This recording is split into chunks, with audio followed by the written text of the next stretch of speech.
E se eu te dissesse que uma das mentes mais brilhantes da história foi brutalmente assassinada?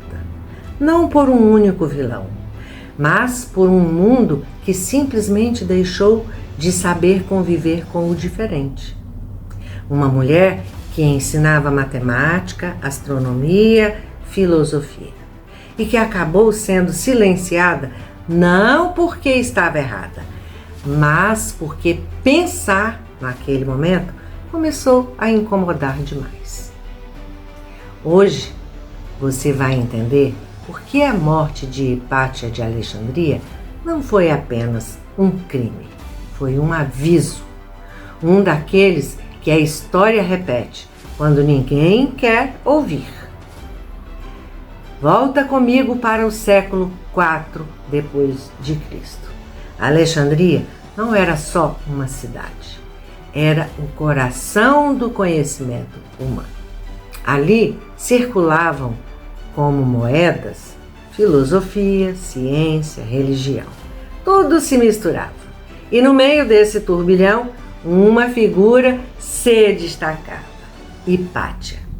Filha de um matemático, ela não apenas aprendeu, ela foi além. Tornou-se professora, líder intelectual, referência.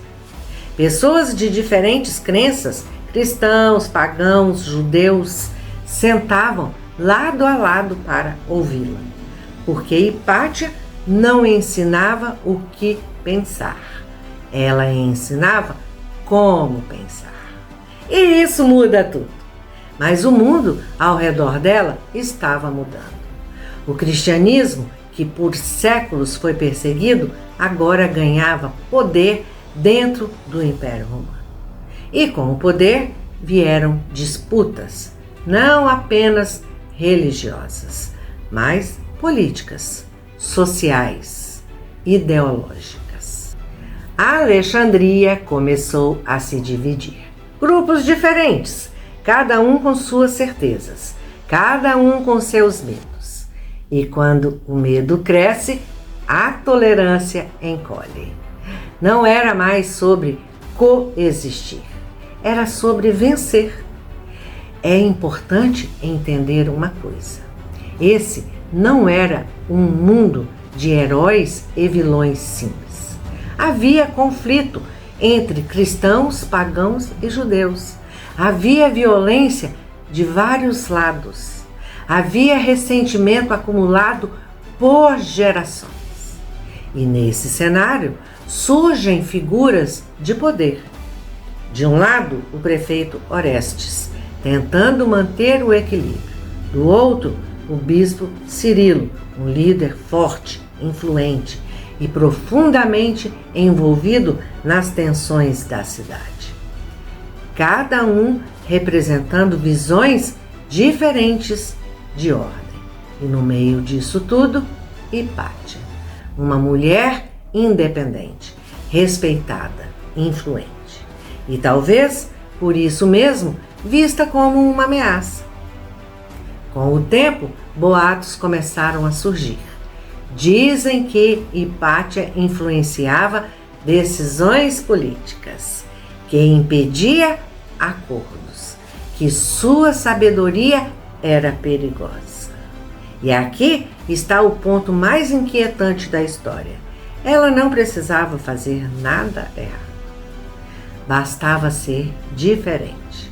Bastava representar algo que alguns já não queriam mais aceitar. Quando uma sociedade começa a desconfiar do pensamento, pensar vira um risco. No ano de 415, tudo explode. Hipátia é interceptada por um grupo de homens tomados pela fúria. Ela é arrastada, agredida e brutalmente assassinada. Era uma tarde de quaresma.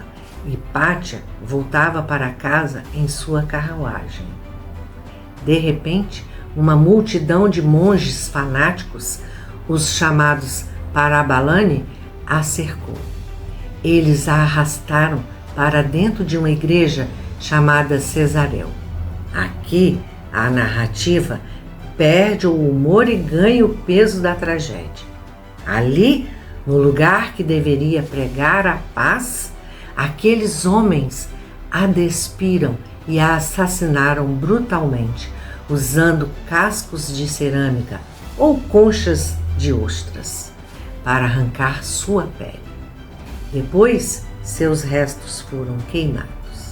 Ali, naquele momento, não morreu só uma pessoa, morreu um símbolo. O símbolo de uma cidade que já foi capaz de ouvir diferentes vozes e que agora já não conseguia mais. Muitos tentaram transformar essa história em um duelo simples. Ciência contra a fé, razão contra a religião. Mas a verdade é mais desconfortável.